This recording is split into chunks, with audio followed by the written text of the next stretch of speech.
Hey everybody, here we are, Chapter 12, all in Unit 5. So let's take a look. This is the Romanesque Europe period. And if you wanted to do a screen cap here so you can see some excellent topics for your final.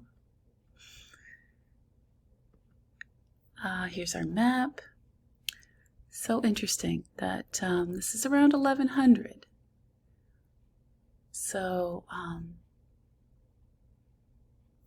the Caliphate, okay. So that's one of those terms from this period in art history. So the Caliph was the leader, you know. And it's not the emperor or the king or the queen or, you know, other things like that. It was a Caliph. Oops. Okay. So Gizelbertus, this is the Last Judgment. The message of Gizelbertus, his image of the Last Judgment on the portal of the Saint Lazare, encouraged viewers to seek salvation. So this became a huge deal then. This is a reliquary statue. Reliquary is kind of like it opens up and you can keep things inside of it. Usually what was kept inside of something was a relic, you know, some important thing. Maybe it was a lock of Jesus's hair, you know, something like that they say was like, you know, so important. Okay, so at the Saint Foy, where this is located, at Conques, St. James at Santiago de Compostela, and, so this church, St. Foy, St. James, and St. Bernin at Toulouse are all examples of a pilgrimage church. A pilgrimage type church has radiating chapels along the transept and ambulatory. So we're going to see a map of that, like a, you know, blueprint. The pilgrims who made journeys to faraway churches were hoping to see relics. Remember what I said, that they keep in a reliquary. So that's what they wanted. Pilgrims believed that relics could heal them, body and soul. So this was like a huge goal in their life. Maybe they have some kind of illness. You know, people who couldn't walk were carried, you know, brought on these pilgrimages and hopefully to restore their health. And then notice that in this reliquary of St. Foy, he is seated on a throne. So that's like symbolic. The throne of wisdom, Sedes Sapientiae, is the Western European version of the Byzantine Theotokos. So it's just like, you know, you sit here on the throne of wisdom and then you kind of see the light. This is the interior of St. Etienne. So this has a 3-story nave. 3-story, you can see 1, 2, 3, and a timber roof made out of wood. The St. Etienne at Vignory actually is the location, resembles the earlier regional Ottonian church. One of the exceptional features of the interior of St. Etienne at Vignory, as compared to other Romanesque churches, was its decorative carving and sculpture. The Romanesque church St. Etienne has a facade rooted in the tradition of Carolingian and Ottonian westworks. So we saw several examples of westworks in Chapter 11. This innovative feature that appeared at the end of the St. Etienne at Vignory was an ambulatory. When you're ambulating, you're walking, and 3 radiating chapels. So that was a huge deal. The peaceful conclusion of the first millennium, so at the end of 1000, we had a peaceful time. That contributed to the enormous surge in the church building during the Romanesque period. So almost every building we see during this period is a church or related to religion.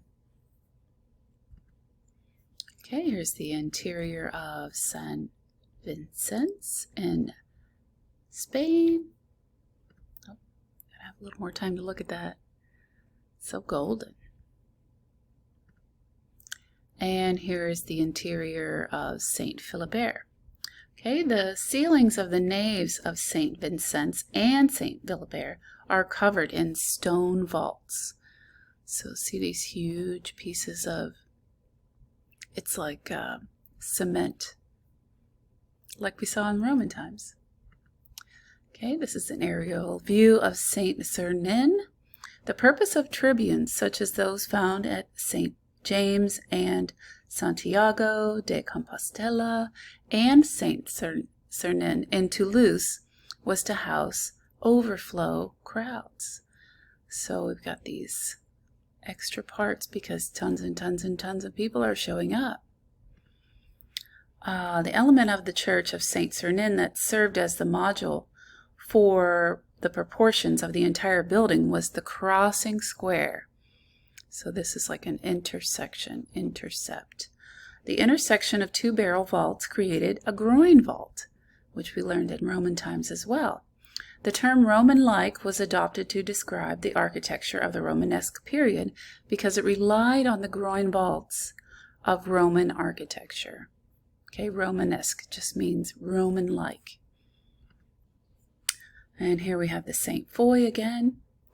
11th century Romanesque masons, those are the guys who did like brick or stone building, used ashlar blocks joined by mortar to construct monumental groin vaults. My pap was a mason.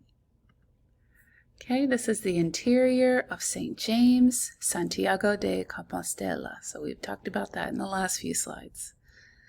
Okay, this is St. Bernard in Toulouse. Whoops, what did I say? St. Cernan. Okay, this is the restored cutaway view of the Third Abbey Church, Cluny III. That makes me think of George Clooney. Cluny III remained the largest in Europe until the new St. Peter's in Rome was constructed in the 17th century. So this is the biggest church until the 17th century. Wow. The order of the Cluniac monks were among the primary patrons of Romanesque style sculptures. So we've got a lot going on with the monks. Okay, this is Bernardius Gelduinus. The artist of the early Romanesque large-scale reliefs at St. Cernan was Bernardus Gelduinus. And I know I'm saying that wrong, but, you know, I gave it a shot. But notice that Bernardus is the artist. Okay, Christ in Majesty. Everything's so golden. And Doubting Thomas. That's so funny, because that phrase was still popular up until, I would say, the 50s or 60s. Bernard of Clairvaux, his main criticism about the sculptural ornamentation of the Romanesque cloisters was that it distracted the viewer from reading and prayer. So everybody just wanted to look at the sculptures and they were kind of like mesmerized. Compound piers are best described as piers with attached columns or pilasters. So this is a pier relief. And we've got a view at St. Pierre in Moissac. A cloister is the term for a covered courtyard in a monastery that embodies the seclusion of the spiritual life and offers a glimpse of paradise. So, you know, this was meant to inspire the congregation. Okay, this is another relief pier. And the interior of Notre Dame. In Cistercian churches, such as Notre Dame in Fontenay, so sensitive, there is no sculptural decoration. So we look here, it looks very simple and plain. The Cistercian order split from the Cluniac order to follow the rules of Saint Benedict more strictly. So we've got these different orders. So here at the south portal of St. Pierre in Moissac, we see zigzag and dovetail drapery folds. They are a stylistic hallmark of the artist of the south portal of St. Pierre at Moissac. So exactly what we're looking at right now. And the Romanesque church. So this is just a figure of the basic, this is the tympanum, lintel, remember post and lintel, trumeau, jambs. Okay, here we have the west facade at Notre Dame la Grande. And this again is the west facade of Saint Trophime. Okay, Old Testament prophet, again on a post. Gizelbertus. Again, we've got Gizelbertus with these monumental stone sculptures. Okay, Pentecost and Mission of the Apostles. This is the tympanum, which we've talked about before at La Madeleine and Vézelay. Okay, so as a reference to the mission Christ gave the apostles, the world's heathens are depicted in the lintel and tympanum compartments at Vézelay. The heathens, oh my. La Madeleine at Vézelay is the church most closely associated with the Crusades. And during the Romanesque period, the vision of Christ's second coming was often depicted on the tympanum of a church. So he's going to come again. You better be being good. Okay, and this is in Syria. Another Gizelbertus, the suicide of Judas. Remember, he did all those monumental stone sculptures at Saint Lazare. Again, Gizelbertus. Art historians, they theorized that the explanation for the resurgence of stone sculpture in the Romanesque period was that sculptural programs were a means to educate and impress an illiterate audience. So the congregation was largely illiterate. Okay, this is the initial L in St. Matthew from the Codex Colbertinus. Okay, and that's also the St. Pierre and Moissac. The intertwining forms of the initial L and St. Matthew of the Codex Colbertinus reflect the earlier stylistic trend of animal interlace. The manuscript that art historians believe was produced in the scriptorium at Moissac are the Codex Colbertinus. Again, same artwork here, same illustrated, illuminated manuscript.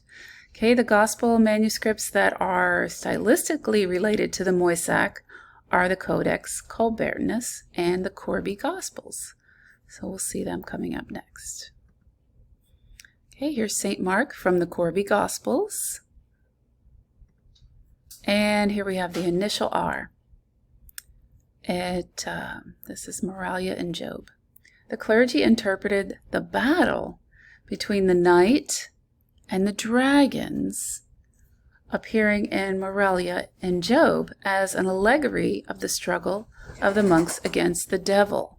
So here we've got, this is illustrating a fable with a moral. It wasn't told as a fable, though. This is going to happen. Okay, this is the nave looking east. This is at Saint Savin-sur-Gatemp. The name of this church is the Saint Savin-sur-Gatemp. So if you see these images, you know where they're from. Okay, Christ in Majesty. This is an apse. The Virgin and Child at Auvergne, France. This is the Spire Cathedral. The Spire Cathedral is located in modern-day Germany. This is the interior of the Spire Cathedral. A groin vault is the innovation evident in this nave. Okay, so you can see all of that going on here. The interior of Sant Ambrogio. In Italy, buildings were designed less experimentally, so they were going with tradition. It was less so in Northern Europe. Verticality was not a major concern of Italian church architecture in the Romanesque period. So notice the ceilings are like super high. Here's the atrium. And then here we've got this area, it's kind of like a porch, and it's called the narthex. Early Christian architectural form appears here at San Ambrogio. Now, so what they had was this porch at the entrance so people could kind of, hang out here before it was time to come in. And there's Hildegard. I'm not sure what all is going on up in here. So interesting. Oh, she's revealing her visions. Okay, this is the initial R from the Abbey at Weissenau in Germany. Okay, this is from the Gospels of Henry the Lion. This page from the Gospels of Henry the Lion carries on the imperial tradition exemplified in the Ottonian coronation Gospels, which we've seen previously. So this is tempera on parchment. And the Rainier of Huy was a Romanesque metal worker and created this this bronze vessel. Gorgeous. Okay, this is a head of St. Alexander on a reliquary. So we remember this would open up and this would house a relic. That was very important to the pilgrims, the people on their pilgrimages. Okay, so on the Stavelot reliquary, that's this one, the person represented, remember, is St. Alexander. This is the cathedral complex at Pisa. So remember, the location of this complex is Pisa, Italy.